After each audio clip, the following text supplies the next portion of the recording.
రాష్ట్ర ప్రభుత్వం వరద నివారణ చర్యలు తీసుకోవడంలో పూర్తిగా విఫలమైపోయింది.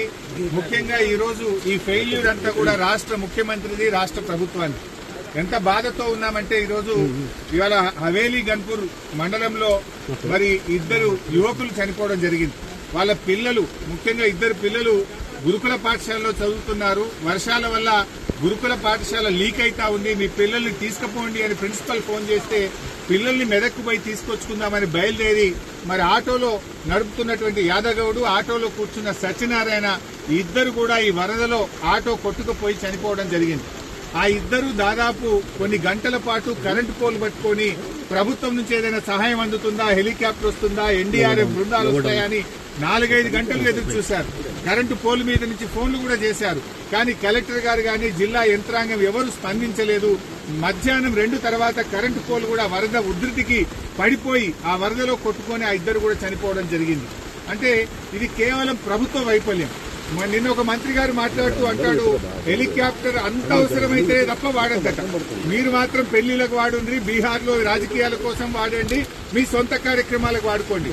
ఆనాడు ఖమ్మం జిల్లాలో కూడా హెలికాప్టర్ పంపకపోతే ప్రాణాలు పోయినాయి. ఇవాళ మెదక్ జిల్లాలో కూడా సకాలంలో హెలికాప్టర్ రాక ప్రజల ప్రాణాలు పోయినాయి. అంటే ప్రభుత్వం ముందస్తు చర్యలు తీసుకోలేదు.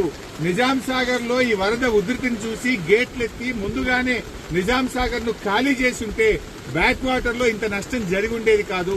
అటు ఇంజనీరింగ్ లోపం ఉంది, ప్రభుత్వ వైఫల్యం ఉంది. నిన్న ముఖ్యమంత్రి గారు ఇంత వరదలు వస్తుంటే వీడియో కాన్ఫరెన్స్ పెట్టి అత్యవసరంగా రివ్యూ చేయాల్సిన ముఖ్యమంత్రి ఆయన మూసీ సుందరీకరణ రివ్యూ చేస్తున్నాడు. ఇవాళ పొద్దున్న లేచి ఆటల పోటీల గురించి రివ్యూ చేస్తుంది.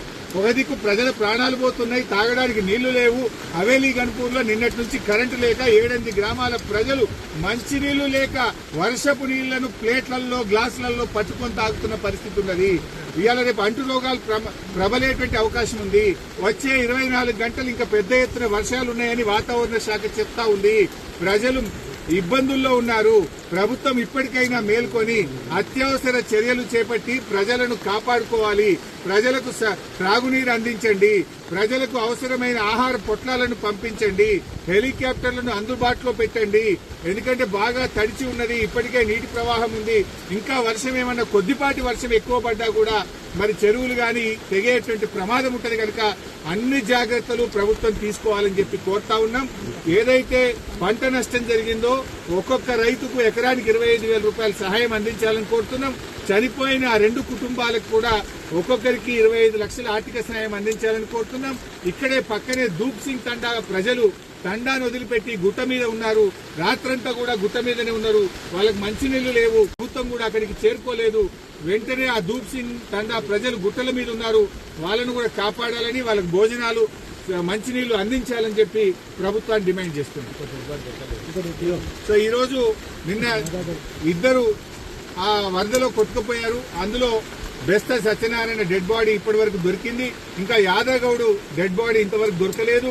ఎన్డీఆర్ఎఫ్ బృందాలను పంపించి వెంటనే యాదగౌడు యొక్క మృతదేహాన్ని మరి వెతికి కుటుంబ సభ్యులకు అందించాలని కూడా ప్రభుత్వాన్ని కోరుతుంది.